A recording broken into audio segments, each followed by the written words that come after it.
Hello बच्चों, हम कर रहे हैं thermal properties of matter class 11th का। आपका बहुत बहुत स्वागत है आरटी एकेडमी में। मेरा नाम है इंद्रजीत सिंह, मैं हूं आईआईटी कानपुर से और मिलते हैं थर्मल प्रॉपर्टीज के सेकंड लेक्चर में। हमने फर्स्ट लेक्चर में हीट के कंसेप्ट को समझा और टेम्परेचर की डेफिनेशन और उसकी बातें जानी और दोनों में डिफरेंस समझने की कोशिश की। आज की कहानी पिछले लेक्चर में बोलकर ख़त्म किया था कि हम लोग थोड़ा बहुत टेम्परेचर स्केल्स यानी डिग्री सेल्सियस को कैसे कह दिया कि 0 डिग्री सेल्सियस क्या होता है, 100 डिग्री सेल्सियस क्या होता है, how to define a temperature scale, ये पढ़ेंगे। और उसके बाद टेम्परेचर मिनिमम कितना हो सकता है, मैक्सिमम कितना हो सकता है और क्या रियल कहानी है टेम्परेचर की और कैसे उसको नापा जाता है, कैसे उसको नापने के, उसको मीज़र करने के डिवाइसेस बनाए जाते हैं जिनको हम लोग थर्मोमीटर बोलते हैं, वो कैसे डिवाइस किए जाते हैं। तो बहुत ज़्यादा थर्मोमीट्री में नहीं जाएंगे। थर्मोमीटर बनाने की जो टेक्निक्स हैं, कितने तरह के थर्मोमीटर्स हैं आप बुक्स में देखेंगे, मिलेंगे, पर हमारे सिलेबस में ऐसा जितना ज़्यादा है नहीं, तो उसमें बहुत ज़्यादा हम स्ट्रगल नहीं करेंगे। लेकिन हाँ, थोड़ा बहुत आइडिया मैं आपको ज़रूर दूंगा। लेकिन थर्मल स्केल कैसे बनाया जाता है, टेम्परेचर स्केल कैसे बनाया जाता है, उसकी ही चर्चा करनी है। शुरुआत करते हैं थर्मल प्रॉपर्टीज़ के लेक्चर 2 की, जहाँ हम पढ़ेंगे टेम्परेचर स्केल क्या होता है। आइए शुरू करें।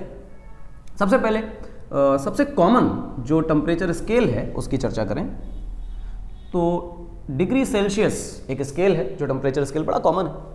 कैसे डिसाइड करें कि 0 डिग्री सेल्सियस क्या होता है, 100 डिग्री सेल्सियस क्या होता है। ध्यान दें कि जिस चीज़ को कोई एक साइंटिस्ट 0 डिग्री सेल्सियस बोल रहा है, उसी चीज़ को कोई दूसरा साइंटिस्ट 100 डिग्री समथिंग एल्स बोलने लग सकता है। पूरी पॉसिबिलिटी है। नाम अलग कर दो, नंबर अलग कर दो, क्या ही फर्क पड़ जाता है। लेकिन एक चीज़ फिक्स है कि अगर पानी को बॉयल होना है तो किसी एक टेम्परेचर पर बॉयल होगा, मान लिया होगा। अब उस टेम्परेचर को कोई आदमी 0 बोल सकता है, कोई 100 बोल सकता है, कोई 400 बोल सकता है। ये नंबर्स बदल रहे हैं, इनके साथ जुड़ी हुई यूनिट्स बदल रही हैं, लेकिन पानी किसी एक ही टेम्परेचर पर बॉयल हो रहा है और उसके साथ आप कोई भी नंबर असाइन कर सकते हैं। एक नया स्केल बन जाएगा, एक नया उसको नापने का तरीका बन जाएगा, मेथड बन जाएगा। हम कहेंगे टेम्परेचर स्केल डिफाइन कर दिया। इसका मतलब टेम्परेचर स्केल खुद से डिवाइस करना है। दुनिया में ऐसा कुछ नहीं है, हम बना रहे हैं, हम नंबर्स दे रहे हैं किसी डिग्री ऑफ हॉटनेस को। और नंबर्स क्यों दे रहे हैं? क्योंकि नंबर से कंपेयर करना बड़ा आसान हो जाता है कि 5 जो है वो 3 से बड़ा है, ये सबको पता है। तो नंबर्स दे देना, नंबर असाइन कर लेना, नंबर जोड़ देना किसी के साथ, बड़ा आसान हो जाता है समझना कि कौन हायर टेम्परेचर पे और कौन लोअर टेम्परेचर पे। तो melting point of ice, boiling point of water, ये फिक्स टेम्परेचर्स हैं। अब इनको कोई भी नाम दे सकते हैं, कोई नंबर दे सकते हैं, लेकिन ये जो फिनोमेना हो रहा है, जिस टेम्परेचर पर बर्फ गलने लग जाती है, वो हर बर्फ के लिए सेम है, हर कंडीशन में सेम है।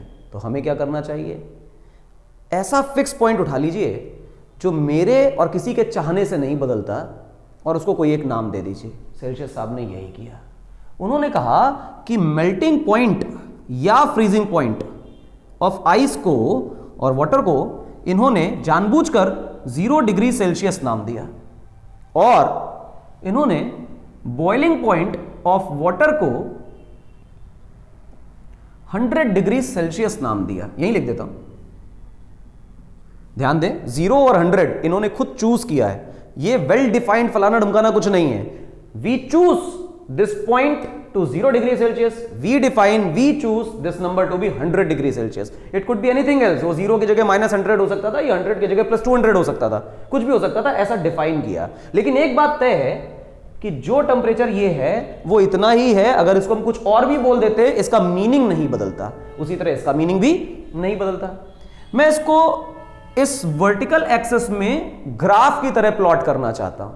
तो मुझे इतना पता है कि 0 से 100 जाने में मैंने ग्राफ को L लेंथ का बनाया। तो डू नॉट थिंक कि L की वैल्यू 100 - 0 है। वो 100 - 0 के प्रोपोर्शनल है। उसका कारण क्या है? यहां 0 की जगह अगर आपने -100 लिखा होता तो ये लेंथ तो बढ़ जाती। ऐसा लगता कि 100 से -100 तक है। मेल्टिंग पॉइंट से बॉइलिंग पॉइंट तक का सफर है और ये फिक्स है और ये फिक्स है। इसको नाम कुछ भी दे सकते हैं, लेकिन ये लेंथ तो फिक्स है। जवाब है हाँ, फिक्स है। तो ये जो लेंथ है ये इन डिफरेंसेस के प्रोपोर्शनल है। अच्छा, कोई और आदमी भी है क्या हमारे पास स्केल बनाने के लिए? तो जवाब है हाँ, कोई और आदमी भी। कौन है? वो है डिग्री फ़ारेनहीट। और डिग्री फ़ारेनहीट साहब ने कहा, यही मेल्टिंग पॉइंट जो उन्होंने 0 डिग्री सेल्सियस बोला हुआ है, उसको कहा कि साहब ये 32 डिग्री फ़ारेनहीट है। और जो बॉइलिंग पॉइंट इन्होंने 100 डिग्री सेल्सियस बोला है, इन्होंने कहा है 212 डिग्री फ़ारेनहीट। बहुत अच्छी बात। लेकिन भाई साहब अगर ये मेल्टिंग पॉइंट और बॉइलिंग पॉइंट के बीच का ही सफर है तो तय बात है कि जो दोनों की लेंथ है वो सेम रहेगी। अब गौर से देखिए, यहां का डिफरेंस 180 का है और यहां का डिफरेंस 100 का है, लेकिन ये 100 और 180 के लिए जो लेंथ है वो सेम है, क्योंकि मेल्टिंग से बॉइलिंग पॉइंट तक का ही सफर तय हो रहा है। अच्छा, बहुत बढ़िया। सेल्सियस साहब ने क्या किया कि इस 0 से 100 के बीच के 100 इक्वल डिवीजन्स किए।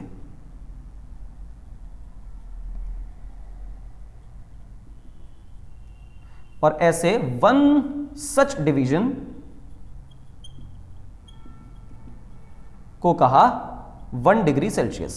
यानी कि 0 से 100 तक इन्होंने कुछ 0 माना, कुछ 100 माना, ये कुछ भी हो सकता था, लेकिन जो माना उसको 100 इक्वल डिवीजन में डिवाइड किया और उस एक डिवीजन को इन्होंने कहा कि 1 डिग्री सेल्सियस है। यानी टेंपरेचर की असली सही सटीक डेफिनेशन टेंपरेचर डिफरेंस से दी गई। अब ध्यान देना कि जो यहां का एक टुकड़ा है वो 1 डिग्री सेल्सियस का है। इन्होंने अब ये डिफाइन किया कि कितना बड़ा टुकड़ा या कितना ज्यादा टेंपरेचर चेंज कितना कहलाएगा। अच्छा, इन्होंने क्या किया, इस पूरी स्टोरी को 180 इक्वल डिवीजन में डिवाइड किया और ऐसे 1 सच डिवीजन को इन्होंने नाम दिया 1 डिग्री फ़ारेनहीट। बहुत बढ़िया, मजा आ गई। अब क्या करें, अच्छी बात है, कोई दिक्कत नहीं। तो एक बात तो क्लियर हो गई कि वहां के 100 डिवीजन्स यहां के 180 डिवीजन्स के बराबर हैं। तो फ़ारेनहीट स्केल का जो डिवीजन है वो छोटा है और जिसके डिवीजन्स छोटे होते हैं वो मोर एक्यूरेट स्केल होता है। आगे देखें, कोई बच्चा कहे कि सर अगर हम यहां से x डिस्टेंस ऊपर गए तो यहां का कितना टेंपरेचर होगा, तो कोई कहेगा यहां का टेंपरेचर मान लेते हैं कि C है। ठीक है, डिग्री सेल्सियस स्केल में बात हो रही है। वहां पे यहां से भी x दूरी ऊपर जाओ तो कोई बच्चा कहेगा सर स्केल में आप x गए हो, स्केल में आप x गए हो, तो कॉमन सेंस है कि ये टेंपरेचर और ये temperature in real significance same है, लेकिन डिग्री सेल्सियस स्केल में इसका वैल्यू अलग आएगी, नंबर अलग होगा और यहां का नंबर अलग होगा। हमने कहा कि भाई साहब ये f है, कोई बुराई नहीं, नंबर्स अलग हो सकते हैं, 100 और 212 हो सकता है, लेकिन दोनों का मीनिंग एक ही है। उसी तरह यहां पर c वैल्यू आ रही है, यहां पर f वैल्यू आ रही है, मगर दोनों का मतलब तो एक ही है। तो यहां देखिए क्या लिखते हैं, यहां पर ये जो L है ये एक्चुअली डिपेंड कर रहा है 100 माइनस 0 के प्रोपोर्शनल है। मतलब 100 माइनस 0, ये डिफरेंस जितना ज्यादा होगा उतना बड़ा ये लेंथ स्केल हमें बनाना पड़ेगा। उसी तरह ये जो x है ये प्रोपोर्शनल है इस c वैल्यू माइनस 0 के। अच्छा, बहुत बढ़िया।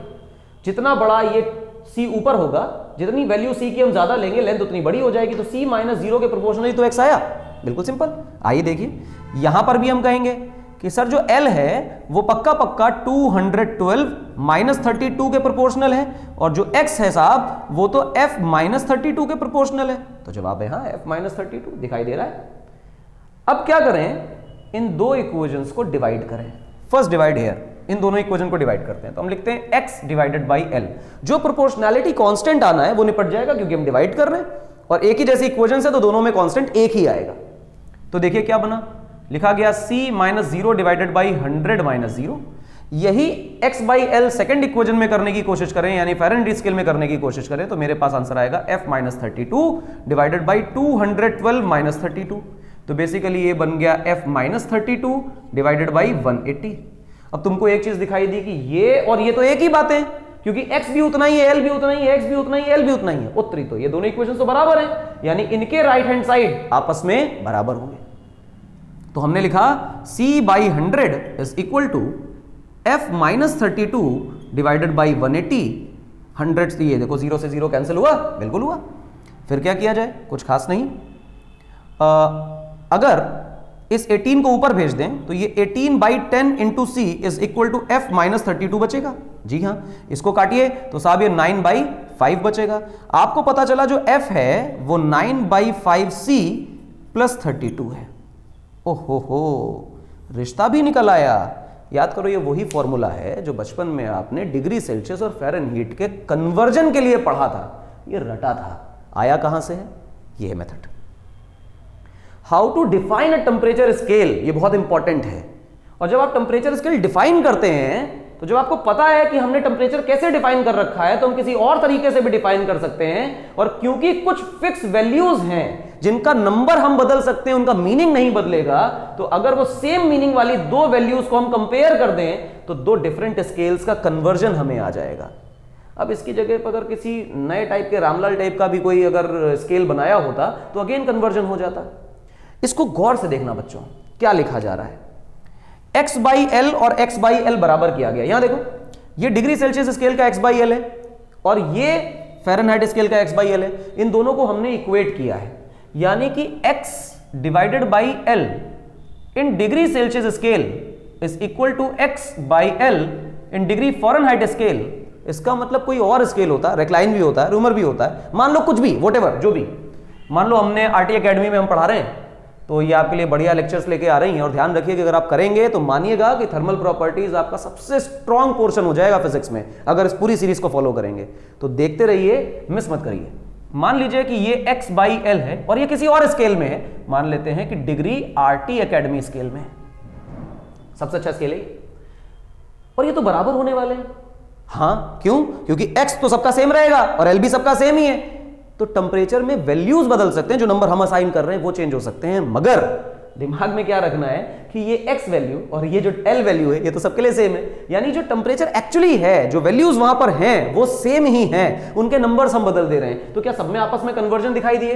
तो जवाब है हाँ। जो कन्वर्जन हमने डिग्री सेल्सियस और फ़ारेनहाइट में कर रखा है वैसा ही कन्वर्जन हम आरटी एकेडमी के स्केल पर भी कर सकते हैं। कोई बच्चा कहेगा जरा करके दिखाओ, एग्जांपल बताओ, तो हमने कहा देखो, ये वही एमपी है जिसको हम मेल्टिंग पॉइंट बोल रहे थे, ये वही बीपी है जिसको हम बॉइलिंग पॉइंट बोल रहे थे। लेट अस कंसीडर कि मेरी इच्छा है कि मैं इसको 400 ले लूं, 400 आरटी, और मैं इसको 100 ले लूं, 100 आरटी।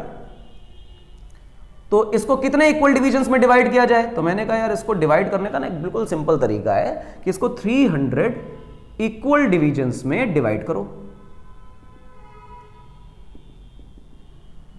ठीक, और एक डिवीजन को कहो कि 1 आरटी है, 1 डिग्री आरटी है। ओके, कोई परेशानी नहीं, एकदम इजी। अब यहां से हम x दूरी चले जाएं और कहें कि आरटी कुछ मिल रहा था, और हम कहें कि यार x बाई एल जो है वो पक्का पक्का, देखना x किस पे डिपेंड करेगा, आरटी माइनस 100 पे, क्योंकि अल्टीमेटली ये आरटी है और ये 100 है, तो हम कहेंगे RT minus 100 divided by L किस पे डिपेंड करेगा, टोटल लेंथ 400 माइनस 100, यानी 400 माइनस 100 पर। और ये x बाई एल तो साहब ये था, क्या इक्वेट करके RT और C के बीच का रिश्ता आएगा? जवाब है हाँ। क्या ये x बाई एल तो फ़ारेनहाइट में भी था, तो क्या इसको और इसको इक्वेट करके फ़ारेनहाइट और RT में रिलेशन आएगा? जवाब है हाँ।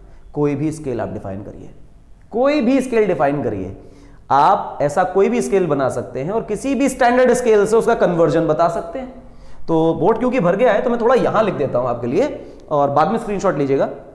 जब आप देखेंगे RT माइनस 100 लिखा हुआ है, RT minus 100 x by L की वैल्यू, और नीचे है बेटे 300, और ये वैल्यू को मैं कंपेयर करना चाहता हूं अगर डिग्री सेल्सियस से, तो डिग्री सेल्सियस के x बाई एल की वैल्यू है C minus 0 upon 100 minus 0 which is 100। तो खत्म करते हैं, 0 को हटा ही देते हैं। देखिए ये और ये 2 0 चले गए, तो RT की वैल्यू बची 3C प्लस 100।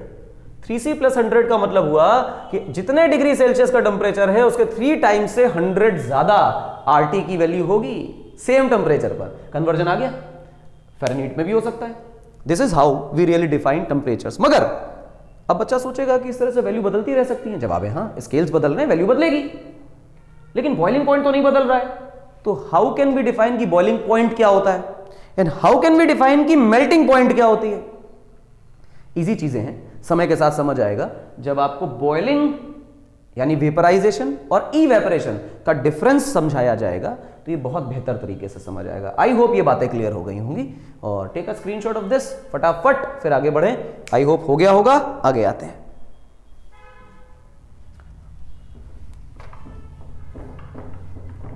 देखते रहो भाई, काम करते रहिए, देखते रहिए, और समझना कि टेम्परेचर स्केल समझना बहुत इंपॉर्टेंट है, क्योंकि जनरली बच्चों को ये आता नहीं है, स्कूल लेवल पे पढ़ाया भी नहीं जाता है और बच्चों को आता भी नहीं है। चलो करें। देखो भाई, क्या करना था, कुछ छोटी छोटी बातें। क्या हम लोग सीखना चाहते हैं कि थर्मोमेट्री क्या है, थर्मोमीटर्स वगैरह क्या हैं। तो आप लोगों को थर्मोमीटर तो खैर बहुत तरह के होते हैं, जैसे प्लैटिनम स्केल थर्मोमीटर है, गैस का थर्मोमीटर है, और जो बेसिक हमारा घरों में इस्तेमाल होता है जिसको हम लोग बोलते हैं मरकरी थर्मोमीटर। हमारा मरकरी थर्मोमीटर में सबसे ज़्यादा सवाल आया करते हैं, या ये कह लें कि अब तो नहीं आते हैं क्योंकि कोर्स वर्स का हिस्सा नहीं है, लेकिन फिर भी आपको मरकरी वाले थर्मोमीटर की थोड़ी सी बात बता देते हैं कि लेटस ये कुछ मोटा कर देते हैं इसको या पतला ही कर लेते हैं।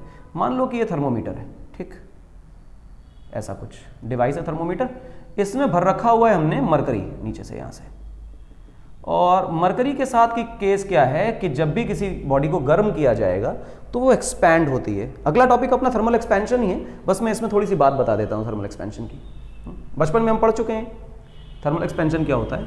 किसी टेम्परेचर पर ये स्केल में रहता है, और जब हम अपनी बॉडी से इसको टच करते हैं तो हमें अगर फीवर होता है तो हमारा टेम्परेचर इसके टेम्परेचर से थोड़ा ज़्यादा होता है। अब ज़्यादा है तो ये हमसे हीट लेगा, हॉटर बॉडी से कोल्डर बॉडी में हीट जाएगी, और जब भी किसी बॉडी को हीट मिलती है तो वो एक्सपैंड करता है, तो ये एक्सपैंड करके ऊपर चला जाएगा। और हम मरकरी को थोड़ा बहुत स्टडी करके ये जानते हैं कि कितने टेम्परेचर चेंज के लिए मरकरी कितना एक्सपैंड करती है। तो अगर मुझे एक्सपेंशन का रिलेशन टेम्परेचर चेंज से पता है तो मैं ऐसा भी तो कह सकता हूं कि अगर मुझे एक्सपेंशन पता चल जाए तो टेम्परेचर चेंज पता चल जाएगा।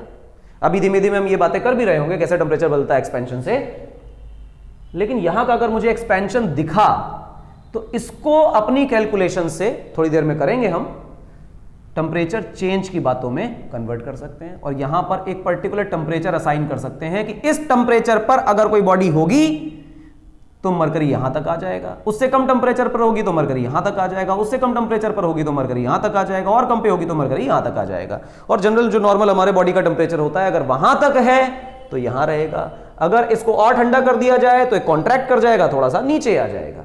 इतनी सी बात। तो अल्टीमेटली ये जो थर्मल एक्सपेंशन की कहानी आई कि गर्मी दी गई, हीट दी गई, टेम्परेचर बढ़ाया गया तो बॉडी एक्सपैंड करने लग गई। एक्सपैंड करने का मतलब मॉलिक्यूल्स दूर दूर हो गए, और जब दूर दूर हो गए साहब तो ये एक्सपैंड करी, और ये एक्सपेंशन टेम्परेचर के डिफरेंस पर, टेम्परेचर के इंक्रीमेंट पर डिपेंड कर रहा है। और अगर ये टेम्परेचर के इंक्रीमेंट पर डिपेंड कर रहा है तो कोई भी बच्चा तुरंत ये बात समझ जाएगा या तुरंत बोलने लग जाएगा कि सर ये पक्का तय होगा कि कितने टेम्परेचर डिफरेंस के लिए कितना एक्सपेंशन होता है, कितने टेम्परेचर डिफरेंस के लिए कितना एक्सपेंशन होता है, ये सब बच्चे सोचने लग जाएंगे। क्या पॉसिबल है कि 10 डिग्री सेल्सियस के लिए जो टेम्परेचर का डिफरेंस आया है उससे जो लेंथ में चेंज आएगा अगले 10 डिग्री सेल्सियस के लिए भी उतना ही चेंज आएगा? पूरी पॉसिबिलिटी है कि ऐसा हो और पूरी पॉसिबिलिटी है कि ऐसा ना हो। मतलब सेम टेम्परेचर चेंजेस के लिए अलग अलग टेम्परेचर्स पे ये एक्सपेंशन बराबर बराबर आए इसकी गारंटी नहीं है, लेकिन मरकरी ऐसा एक मटेरियल है जिसके लिए एक वाइड रेंज ऑफ टेम्परेचर के लिए अगर हम इसका इस्तेमाल करते हैं तो पाते हैं कि अगर 0 से 10 टेम्परेचर चेंज के लिए जितना लेंथ में चेंज आया, जितना वॉल्यूम उसका बढ़ गया, 10 से 20 में भी उतना ही बढ़ेगा, 20 से 30 में भी उतना ही बढ़ेगा। यानी डेल्टा टी टेम्परेचर डिफरेंस की वैल्यूज अगर सेम लें तो चेंज इन लेंथ की वैल्यू भी सेम आती है। खूबसूरत बात है, हर मटेरियल इसको फॉलो नहीं करता, मरकरी साहब करते हैं। जैसे ही हमने पाया कि अच्छा इसमें तो ये स्पेशलिटी है कि इसका जो एक्सपेंशन है उसका रेट कांस्टेंट है, टेम्परेचर डिफरेंस पर लीनियरली डिपेंड कर रहा है और टेम्परेचर डिफरेंस से वेरी नहीं कर रहा है। अगर डेल्टा टी के लिए डेल्टा एल चेंज आया है तो अगले डेल्टा टी के लिए भी डेल्टा एल का चेंज आएगा, ये बदलेगा नहीं। इसका मतलब कि आप छोटा मोटा टेम्परेचर भी मेजर कर सकते हैं और बड़े टेम्परेचर्स भी मेजर कर सकते हैं। आपको छोटी सी बात बताते हैं क्योंकि कोर्स का हिस्सा नहीं है ये, इस पर बोलेंगे नहीं ज्यादा।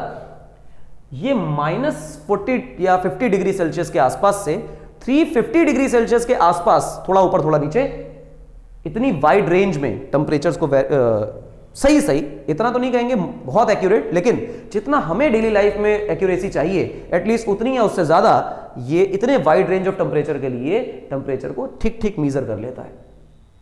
यानी कि इतने वाइड रेंज ऑफ टेम्परेचर के लिए इसका एक्सपेंशन का कोफिशिएंट नहीं बदलता है। तो जवाब है हाँ, नहीं बदलता है। इसीलिए मरकरी का इस्तेमाल इतने सालों तक इतने खास तरीके से थर्मोमीटर में किया जाता था। अब क्योंकि बात छिड़ गई है थर्मल एक्सपेंशन की, तो चलिए जुड़ते हैं थर्मल एक्सपेंशन के साथ। मैं एक कलर और ले लेता हूं, बहुत इंपॉर्टेंट है। टॉपिक का नाम है थर्मल एक्सपेंशन, और क्योंकि अब हम यहां मुड़ गए हैं, ये चर्चा छिड़ गई है, तो एक्सपेंशन को पहले करेंगे, चीजें बाद में करेंगे। एक्सपेंशन क्या है सुनिए।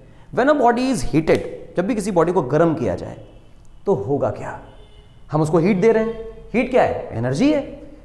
एनर्जी मिली, अब जो एनर्जी मिली वो हीट है, तो जब तक ट्रांजिट हो रही है तब तक हम उसको हीट कहेंगे, जब वो एब्जॉर्ब कर ली जाएगी तो हम उसको इंटरनल एनर्जी कहेंगे। लास्ट लेक्चर देखो यार, ये अच्छी तरह समझाया है कि अगर किसी बॉडी ने हीट को एब्जॉर्ब कर लिया तो जो उसने स्टोर कर लिया वो हीट नहीं रह गई, अब वो हो गई है इंटरनल एनर्जी। इंपॉर्टेंट है, ध्यान रखना। अच्छा चलो, हमने जो एब्जॉर्ब कर लिया है, बॉडी ने जो एब्जॉर्ब कर लिया वो अब हीट नहीं कहलाएगी, लेकिन मीनिंग एक ही है। वो जो गई वो जाएगी कहां? एनर्जी। एनर्जी को इंटरनल एनर्जी और एनर्जी क्यों बोला जा रहा है? उसका कारण है कि एनर्जी पोटेंशियल और काइनेटिक दोनों में हो सकती है। जब हम इंटरनल एनर्जी की बात कर रहे हो तो हमें यह समझना चाहिए कि यह पोटेंशियल एनर्जी का सिस्टम नहीं है, यानी कि फोर्स लगाकर एक दूसरे को बाउंड कर रहे हैं। एक मॉलिक्यूल ने दूसरे मॉलिक्यूल को फोर्स लगाकर अट्रैक्ट करके एक दूसरे के साथ बाउंड कर रखा है, सिस्टम बाउंडेड सिस्टम बना रखा है कि भाई तुम दूर मत जाना, और वो दूर जाना चाहता है, उसको रोक के रखा हुआ है कि रुक जा रुक जा रुक जा, दूर नहीं जाना है। और जब उसको रोका जा रहा है तो उस रोकने में जो फोर्स लगाई जा रही है, उससे जो वर्क डन किया जा रहा है, उसमें जो एनर्जी इस्तेमाल हो रही है वो एनर्जी पोटेंशियल एनर्जी कहलाएगी। अच्छा, बहुत बढ़िया।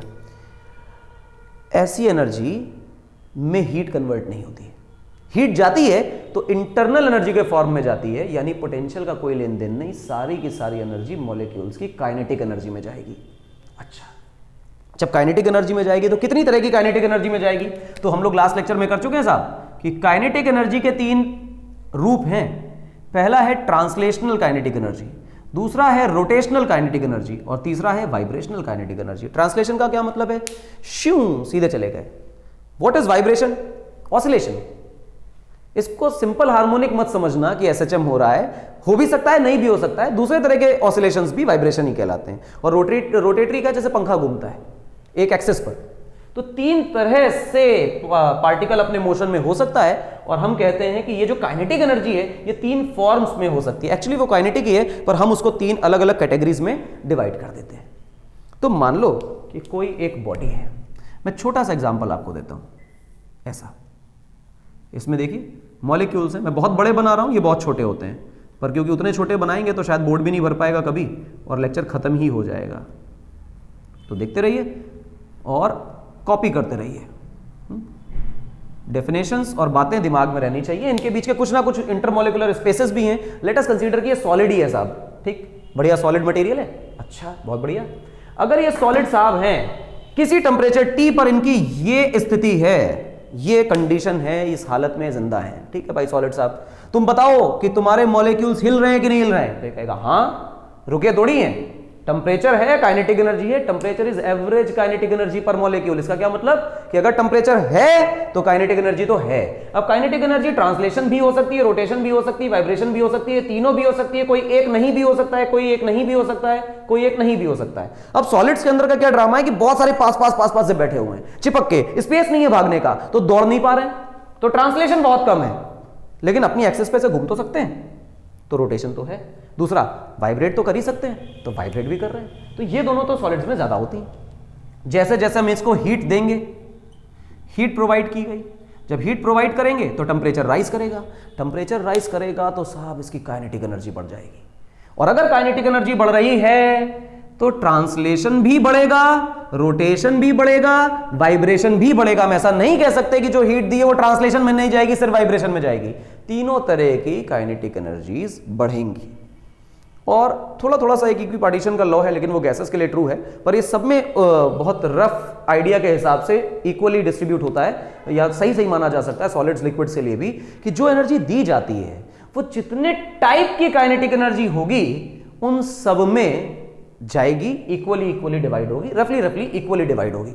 अच्छा, मतलब अगर वाइब्रेशन बढ़ रहा है तो ट्रांसलेशन भी बढ़ेगा और रोटेशन भी बढ़ेगा, मतलब मॉलिक्यूल्स तेजी से रोटेट करेंगे और ज्यादा तेज वाइब्रेट करेंगे, ऑसिलेशन की फ्रीक्वेंसी बढ़ जाएगी, एम्पलीट्यूड बढ़ जाएगा। और अगर एम्पलीट्यूड बढ़ रहा है, ऐसे ऐसे ऑसिलेट हो रहे हैं और ऐसे ऐसे ऑसिलेट हो रहे हैं, तो आपको एक बात पता चल रही है कि एम्पलीट्यूड बढ़ गया है। और जैसे एम्पलीट्यूड बढ़ गया तो कोई बच्चा कहेगा सर ये ऑसिलेशन तो है पर ये ट्रांसलेशन भी तो है, इतना दूर तक पार्टिकल जा रहा है। जैसे जैसे ये दूरियां बढ़ जाएंगी ट्रांसलेशन बढ़ने लगेगा। समय के साथ देखो क्या हुआ मेरे बच्चों, ये पार्टिकल, ये पार्टिकल, ये पार्टिकल, ये पार्टिकल, सारे पार्टिकल्स के बीच का जो सेपरेशन है साहब वो बढ़ता चला जा रहा है। क्यों बढ़ता चला जा रहा है? क्योंकि इनको हीट दी जा रही है, इनसे काइनेटिक एनर्जी बढ़ रही है, इनका एम्पलीट्यूड ऑफ ऑसिलेशन बढ़ रहा है और इनका ट्रांसलेशन भी बढ़ रहा है। ओहो, अगर सेपरेशन बढ़ गया तो उतने ही मॉलिक्यूल्स, क्योंकि अब ज्यादा सेपरेशन है तो ज्यादा वॉल्यूम, ज्यादा लेंथ, ज्यादा एरिया ऑक्यूपाई करने लग जाएंगे। अगर बहुत पतला वायर टाइप मटेरियल है तो उसके एरिया में तो सिग्निफिकेंट चेंज नहीं आएगा, लेंथ ही बढ़ेगी। अगर डिस्क टाइप कोई मटेरियल है तो उसकी थिकनेस तो बहुत ज्यादा नहीं बढ़ेगी, लेकिन एरिया अच्छा खासा फैल जाएगा। और कोई क्यूब, क्यूबॉइड, स्फीयर टाइप का मटेरियल है तो वो फैल कर अपना पूरा वॉल्यूम बढ़ा लेगा, क्योंकि इंटरमोलिकुलर स्पेसेस बढ़ रहे हैं। ये इसका काइनेटिक थ्योरी से एक्सप्लेनेशन है और बड़ा आसान भी है। पर कई बच्चे इस बात में भ्रम करते हैं कि सर वाइब्रेशन बढ़ना चाहिए तो इतना गैप क्यों बढ़ जाता है? क्योंकि जो काइनेटिक एनर्जी दी गई है, वाइब्रेशन, रोटेशन, ट्रांसलेशन, इन तीनों में इक्वली डिवाइड हो जाती है। अब ट्रांसलेशन बढ़ रहा है, स्पेस बढ़ चुके हैं, स्पेस बढ़ गए हैं तो वॉल्यूम बढ़ गया है, वॉल्यूम बढ़ गया है, एरिया भी बढ़ गया है, लेंथ भी बढ़ गई है। ओहो, यही कहलाएगा थर्मल एक्सपेंशन। हीट प्रोवाइड करके किसी बॉडी की डायमेंशंस को चेंज कर देना, हीट प्रोवाइड करके किसी बॉडी की डायमेंशन को चेंज कर देना। आइए करें, क्या सीन है देखें। When a body is heated, then the molecular kinetic energy of molecules increases, which leads to the increase in intermolecular spaces. लिखना बहुत इंपॉर्टेंट है। अगर आपको लगता है कि लिख के बिना काम चल जाएगा तो मान लीजिए कि आप अपने आप को, अपनी पढ़ाई को धोखा दे रहे हैं। यकीन मानिए, लिखना बहुत इंपॉर्टेंट है, आपको भी लिखना चाहिए। इंटरमोलिकुलर स्पेसेस, अच्छा, विच इन टर्न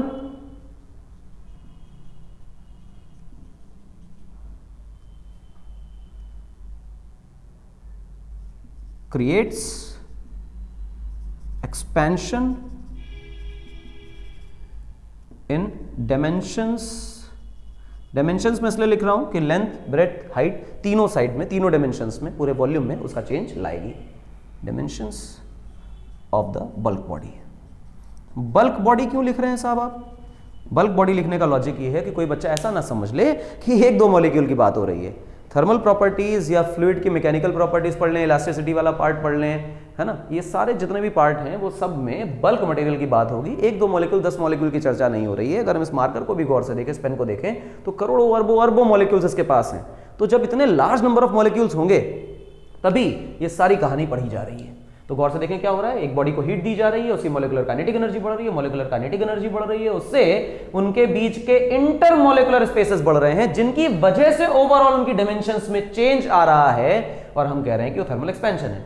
सर इसका उल्टा भी तो पॉसिबल है क्या? आइए, कोई बच्चा कहे कि इससे हीट बाहर ली जा रही है और इसका टेम्परेचर गिर रहा है, यानी कि थर्मल काइनेटिक एनर्जी घट रही है।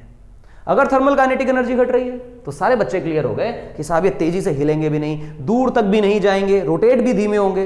रोटेशन से अपने को कम मतलब है, पर इतना समझ लीजिए कि अगर ये दूर कम जा रहे हैं, इनका एम्पलीट्यूड घट रहा है, तो दूर तो कम हो गए, तो सारे के सारे दूर कम होंगे। तो रैंडम जो एनर्जी है, रैंडम मोशन की एनर्जी, इधर ढा ढा ढा ढा इधर उधर जाने की जो एनर्जी है वो कम हो गई। और जब ये धीमे धीमे धीमे धीमे ऑसिलेट कर रहे हो, बगल वाले भी ऑसिलेट कर रहे हैं, तो वंडरवॉल फोर्स तो सबको पता है, इंटरमोलिकुलर फोर्सेस तो सबको पता है। ये इंटरमोलिकुलर फोर्सेस कहेंगे बेटा पास आ जाओ, पास आ जाओ, हमें तो पास आना था, पास आके ही खुशी मिलती है। और जब ये पास आने लग जाएंगे तो इंटरमोलिकुलर स्पेसेस घट जाएंगे, और अगर इंटरमोलिकुलर स्पेसेस के बढ़ने से एक्सपेंशन हो रहा था तो इंटरमोलिकुलर स्पेसेस के कम होने से कॉन्ट्रैक्शन हो जाएगा। तो अगर ये करने से ये मिल रहा था तो ये करने से वापस ये मिल सकता है, और मिलता है। ध्यान रखें, टेम्परेचर कम करने से बॉडी कॉन्ट्रैक्ट करती है, कॉन्ट्रैक्ट करने का मतलब श्रिंक कर जाना, कम हो जाती है।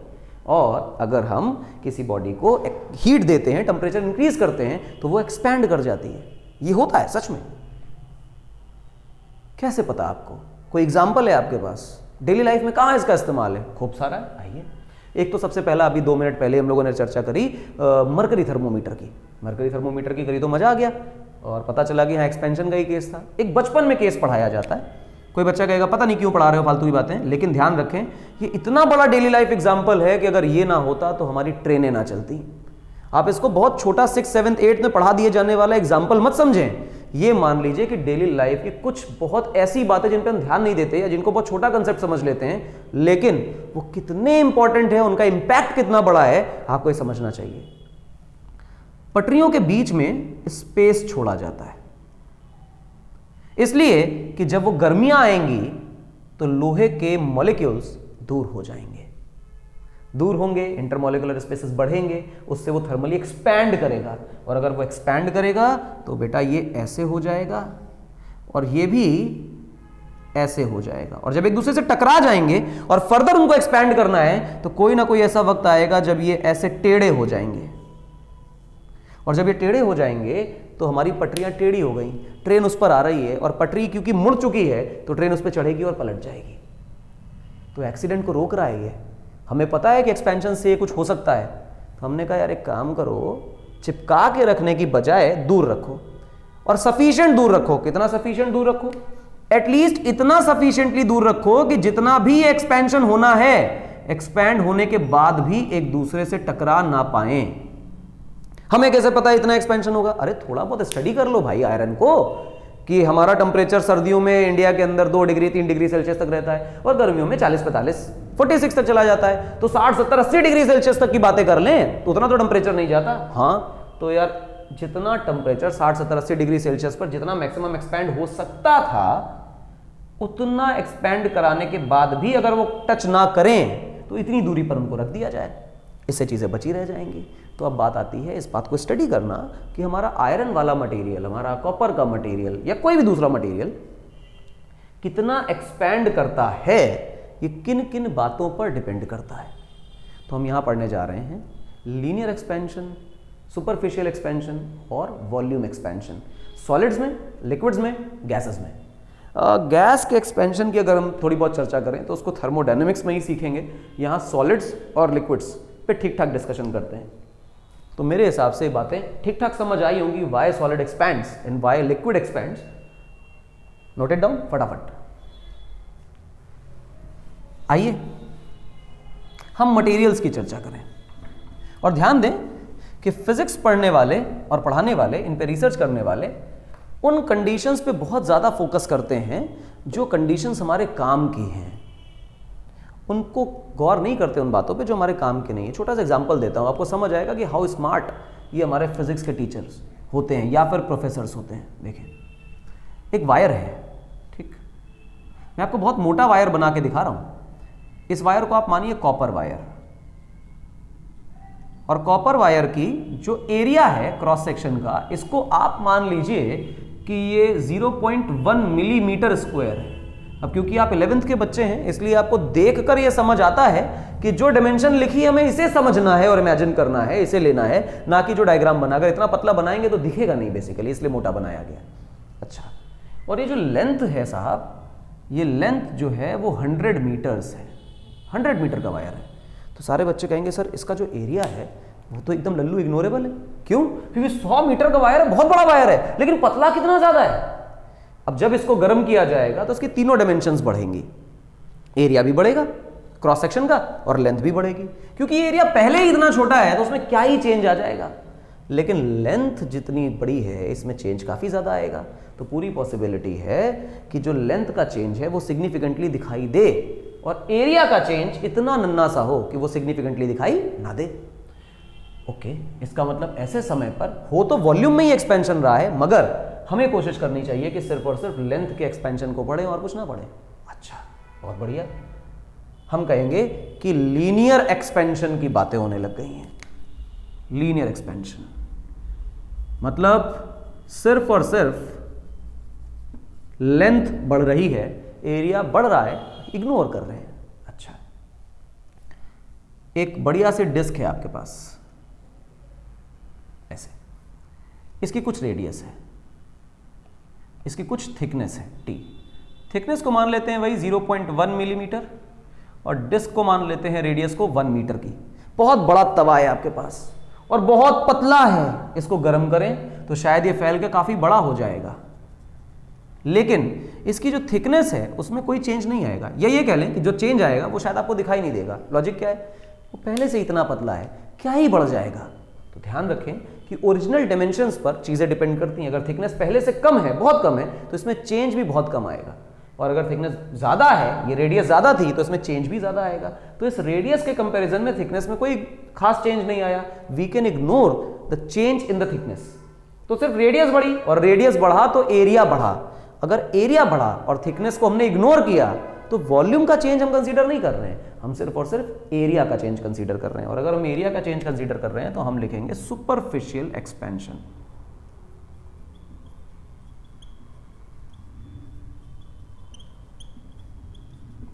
सुपरफिशियल एक्सपेंशन इजी है। हाँ, इसके बाद मान लीजिए कि आपके पास कोई क्यूब क्यूबॉइड टाइप का मटेरियल है।